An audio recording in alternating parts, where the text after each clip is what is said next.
Assalamualaikum warahmatullahi wabarakatuh. Kembali lagi dalam pelajaran matematika kelas 8. Kita masuk di bab baru yaitu bab 6.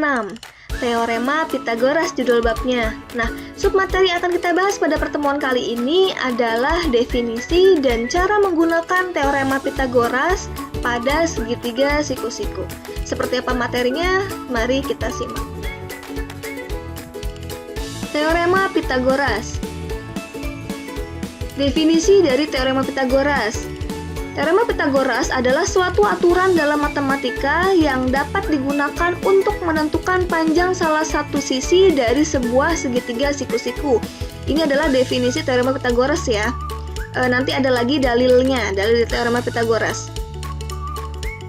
Berikutnya untuk sifat teorema Pythagoras. Yang pertama, hanya berlaku untuk segitiga siku-siku. Artinya segitiga yang lain itu tidak berlaku. Seperti segitiga sama sisi, sama kaki, dan segitiga sembarang. Itu tidak berlaku teorema Pythagoras. Yang kedua, minimal dua sisi sudah diketahui terlebih dahulu. Ya, jadi kalau dua sisi kan segitiga ada tiga ya sisinya ya. Segitiga siku-siku ada tiga sisinya. Jadi dia harus diketahui minimal dua dulu sisi yang diketahuinya. Baru bisa menggunakan teorema Pythagoras untuk mencari sisi yang ketiga. Seperti itu.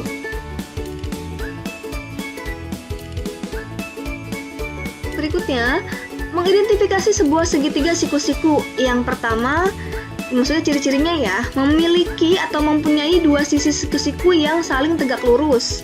Jadi ada dua sisi siku-siku yang saling tegak lurus. Yang kedua, memiliki satu sisi miring, ya, atau nama lainnya adalah hipotenusa.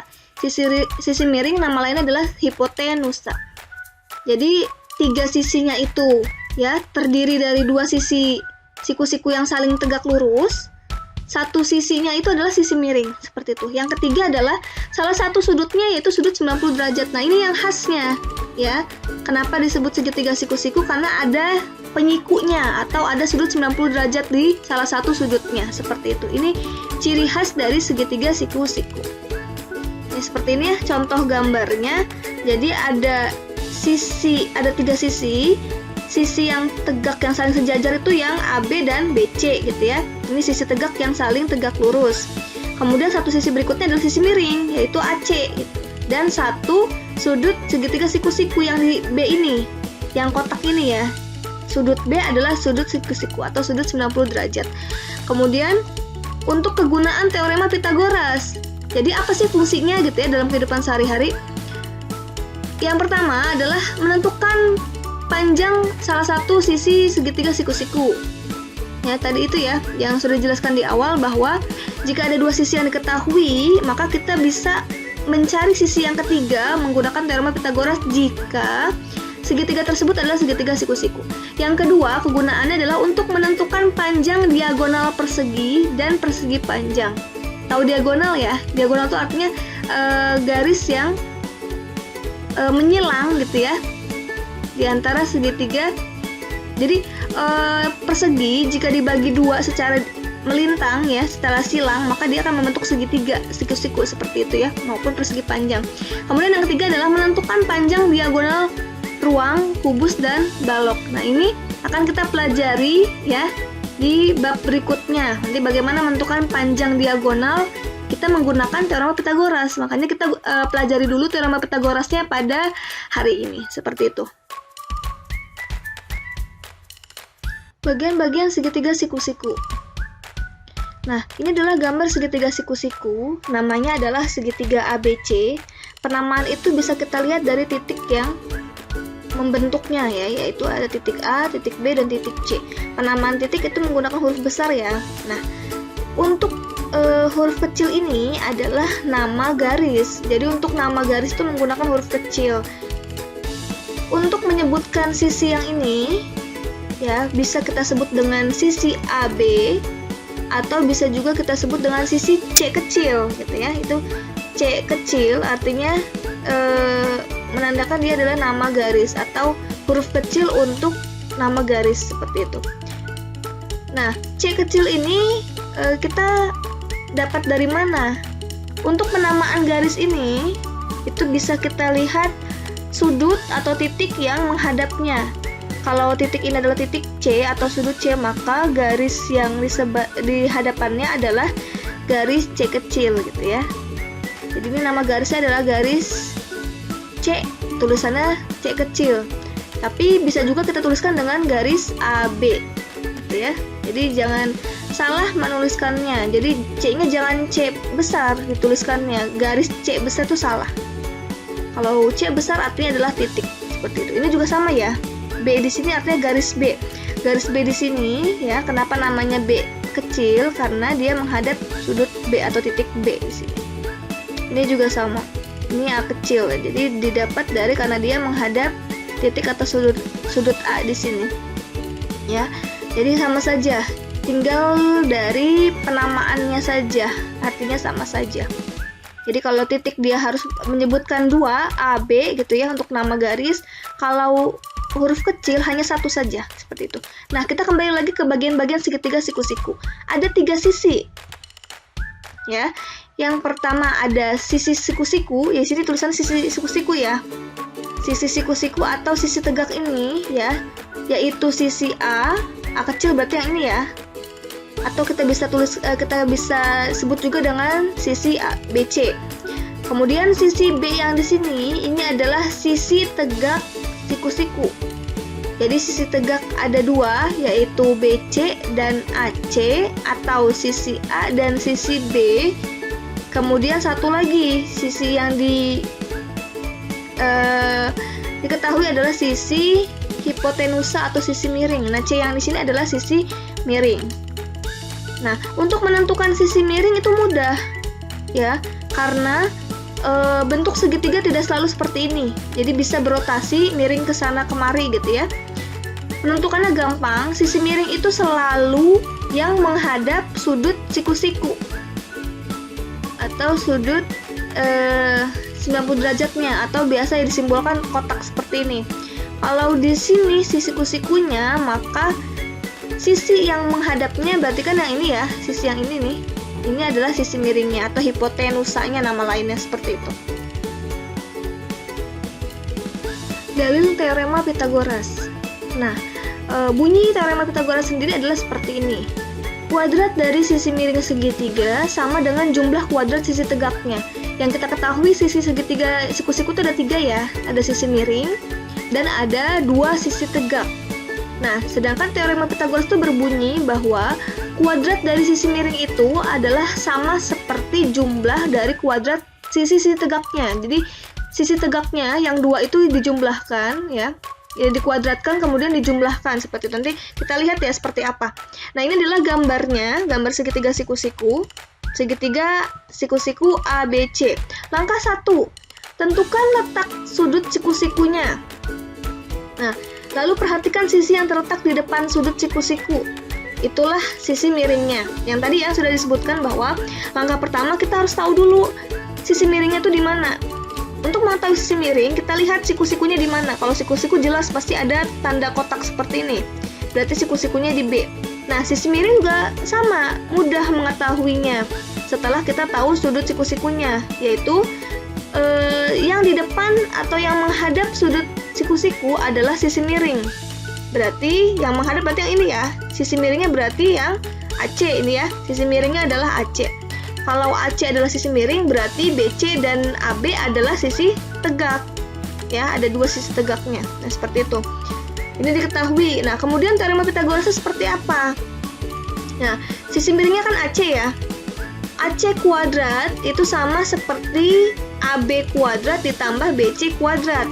AB itu kan sisi miring ya. Ini bunyi teorema Pythagorasnya nih, dituliskan menggunakan konsep matematikanya. Jadi sisi miring kuadrat atau AC kuadrat itu sama dengan sisi tegak AB ya, dikuadratkan kemudian ditambah dengan sisi tegak berikutnya, BC yang dikuadratkan. Ini teorema Pythagoras, harus diingat-ingat. Jangan diingat hurufnya, kalau huruf kan bisa berubah-ubah ya, tergantung dari nama segitiganya. Tapi yang diingat adalah konsepnya. Ini berarti segitiga siku-siku dikuadratkan sama dengan sisi tegak dikuadratkan ditambah dengan sisi tegak yang satunya dikuadratkan. Ingat ini ditambah. Nah, sedangkan untuk mencari sisi tegaknya, jadi kalau misalkan yang dicari sisi tegaknya bukan sisi miringnya, maka rumusnya ada 2. Karena sisi miring adalah sisi yang terpanjang di antara dua sisi yang lain, maka dia sebagai pengurang gitu ya, karena dia terbesar. Jadi untuk mencari sisi AB yang ini ya, sisi tegak ini, berarti AB kuadrat, jangan lupa selalu pakai kuadrat semuanya, sama dengan sisi miring kuadrat. Sisi miring itu selalu jadi pengurang ya, jadi dia selalu di depan. Kemudian dikurang ya. Jadi bedanya kalau sisi miring yang ditanyakan itu ditambah, sisi tegaknya itu ditambah dua-duanya kemudian dikuadratkan gitu ya. Kemudian kalau misalkan yang dicari ada sisi tegak, ini pasti yang pertama sisi miring dulu ya, dikuadratkan, kemudian ini dikurang dengan sisi tegak yang satu lagi yang ditanyakan. Gitu, seperti itu. Semoga bisa dipahami maksudnya gitu ya. Jadi seperti itu. Contoh soal teorema Pythagoras. Tentukan panjang sisi AC pada segitiga siku-siku berikut. Nah, ini ada segitiga, segitiganya ABC, bentuknya seperti ini ya segitiganya. Yang ditanyakan adalah sisi AC-nya atau sisi miring ya. Kenapa sisi miring? Karena dia menghadap sudut siku-siku gitu ya. Nah, yang diketahui adalah dua sisi tegak yang lain. AB-nya 8 cm, BC-nya adalah 6 cm. Bagaimana menentukan AC-nya? Nah, ini sudah sesuai dengan konsep teorema Pythagoras. Jadi kita bisa menggunakan teorema Pythagoras untuk mencari AC atau sisi miringnya. Seperti apa? Kita lihat ya. AC sebagai sisi miring, maka rumus Pythagoras yang digunakan adalah yang ditambah ya, dua sisi tegaknya. Ingat semua dikuadratkan, sisi miring kuadrat ya, sama dengan sisi tegak kuadrat ditambah sisi tegak yang kedua dikuadratkan. Sisi tegaknya ini maksudnya yang ini dan yang ini ya, beda gitu ya. Kemudian kita masukkan nilainya, AC kuadrat masih AC kuadrat, karena ini yang mau kita cari, sama dengan AB-nya adalah 8. Sisi tegak yang di bawah itu 8 cm ya. Di 8 kita kuadratkan ditambah dengan BC-nya 6 ya. 6 kita kuadratkan. Kemudian kita tuliskan lagi AC kuadrat sama dengan 8 kuadrat, berarti 8 kali 8 ya, 64. Ditambah dengan 6 kuadrat, 6 dikali 6 gitu artinya, yaitu 36. Nah, 64 ditambah 36 dapatlah 100 gitu ya, penjumlahan keduanya. Nah, ini masih AC kuadrat. Sedangkan kita mencari nilai AC saja tanpa kuadrat gitu ya. Maka untuk mendapatkan AC saja, 100-nya kita akarkan, karena lawan dari pangkat itu akar. Jadi supaya hilang pangkatnya yang di sini, maka sisi sebelah sininya harus diakarkan, karena kebalikannya. Ya. Nah, akar dari 100 adalah 10. Dari mana? Nah, ini ada bilangan kuadrat. Bilangan kuadrat itu artinya kita mengkalikan dengan bilangan yang serupa. 1 kuadrat artinya 1 kali 1. 1 kali 1 hasilnya 1 ya. Kemudian 2 kuadrat artinya 2 kali 2 hasilnya 4. 3 kuadrat artinya 3 kali 3 9 gitu ya. 4 kuadrat 4 kali 4 16. Nah, ini ya, ini adalah bilangan kuadrat. 1 4 9 16 ini adalah bilangan kuadrat. Nah, kita lihat di sini. Akar dari 100. Kenapa 10 ya, gitu ya. Nah, tadi sudah disampaikan bahwa akar itu adalah kebalikan dari kuadrat. Jadi kita sama seperti mencari berapa bilangan yang dipangkatkan 2 hasilnya 100 gitu ya. Nah, ini ya, berarti 10. 10 jika dipangkatkan 2 hasilnya 100 gitu ya. Berarti sama seperti kalau kita akarkan 100, maka hasilnya adalah 10, kebalikannya. Maka akar dari 10 adalah akar dari 100 adalah 10. Sehingga hasil dari panjang AC atau panjang sisi miring adalah 10 cm. Seperti itu. Contoh soal teorema Pythagoras. Ini contoh yang kedua ya. Tentukan panjang sisi KL pada segitiga siku-siku berikut. Nah, gambarnya seperti ini. Nama segitiganya adalah KLM. Yang diketahui adalah LM 12 cm. Dimana LM ini adalah sisi tegak ya, sisi tegak yang bagian alas gitu, yang bagian bawah. Kemudian yang diketahui berikutnya adalah KM, dimana KM ini adalah sisi miring. Kenapa sisi miring? Karena dia menghadap sudut 90 derajat atau sudut siku-sikunya ya. Nah, jadi yang ditanyakan adalah KL. Kita diminta untuk menentukan sisi tegak yang satu lagi nih. Nah, berarti menggunakan teorema Pythagoras yang mana? Kita lihat. Nah, yang dicari adalah KL, di mana KL adalah sisi tegaknya. Berarti menggunakan rumus yang kedua gitu ya. Artinya kita mengurangi sisi kuadrat yang dipangkatkan. Jadi KL yang ditanyakan dikuadratkan sama dengan ini selalu sisi miring dulu. Ya, sisi miring dikuadratkan, kita kurangi dengan sisi tegak yang satu lagi dikuadratkan, yaitu yang LM ya, dikuadratkan. Ini teorema Pythagoras gitu ya, untuk menentukan sisi tegak. Seperti itu. Nah, kemudian KL kita tuliskan lagi, KL kuadrat sama dengan KM-nya 13 dikuadratkan, dikurangi oleh LM, LM-nya 12 dikuadratkan. 13 kuadrat berarti 13 kali 13, 169. Dikurangi dengan 12 kuadrat, artinya 12 dikali 12, yaitu 144. Ingat ini dikurang ya. Kalau menentukan sisi tegak, berarti pasti ada pengurangan di sini, dan depannya selalu sisi miringnya. Nah, 169 dikurang 144, hasilnya 25. Ini masih KL pangkat 2. Untuk menentukan KL-nya saja, maka muncul akar di sini, akar dari 25. Akar 25 adalah berapa ya? Kita lihat bilangan kuadratnya. Berapa kuadrat sehingga menghasilkan 25? Nah, berarti ini ya, berarti jawabannya adalah 5. Jadi, akar 25 adalah 5. Jadi, sisi miringnya atau KL-nya adalah 5 cm, seperti itu. Masih contoh soal teorema Pythagoras, kita ke contoh soal yang ketiga. Tentukan panjang sisi DE pada segitiga siku-siku berikut. Nah ini gambar segitiga siku-sikunya agak sedikit rotasi ya, dia miring. Tapi yang harus kita perhatikan pertama adalah di mana sudut 90 derajatnya atau di mana sudut siku-sikunya, ada di E. Terlihat ya, karena dia kotak seperti ini. Kalau E sebagai sudut siku-siku, maka yang menghadapnya adalah sisi DF ya. Nah, DF ini adalah sisi miring. Nah, begitu saja berarti ya. Nah, yang ditanyakan adalah DE. DE berarti sisi tegak. Ya. Berarti menggunakan rumus yang kedua itu. Jadi kita ada pengurangan dengan sisi miring yang dikuadratkan. Seperti apa? Nah, kita lihat. Ini ya, DE yang ditanyakan. DE adalah sisi tegaknya. Di mana DE kuadrat adalah DF, sisi miring ya, sisi miring kuadrat dikurangi oleh sisi tegak yang satunya atau EF, dikuadratkan. Sama dengan ya, DF-nya adalah 15, sisi miring 15 kuadrat. Kemudian dikurangi sama EF, EF-nya adalah 9, dikuadratkan 9 kuadrat. Kemudian DE kuadrat sama dengan 15 kuadrat, berarti 15 kali 15, 225. Kita kurangi dengan 9 kuadrat, 9 kali 9 berarti 81. Nah, pengurangan 225 dikurangi 81 hasilnya adalah 144. Ini masih DE kuadrat. Sehingga untuk mencari DE-nya saja, maka kita akarkan. Akar dari 144. Berapa akar 144? Kita lihat dari bilangan kuadratnya. Nah, ini ya saran saja, kalian harus punya minimal bilangan kuadrat dari 1 sampai 30 saja ya. Jadi ada dibuat saja gitu ya tabelnya gitu seperti itu supaya kalian bisa melihat tanpa perlu menghitung. Oh, jadi 144 itu berapa? Akar 144. Oh, berarti 12 gitu ya. Atau misalkan mau mencari 11 kuadrat itu hasilnya berapa ya? 121. Nah, kalian harus punya ini. Kalian buat saja tabelnya supaya mempermudah.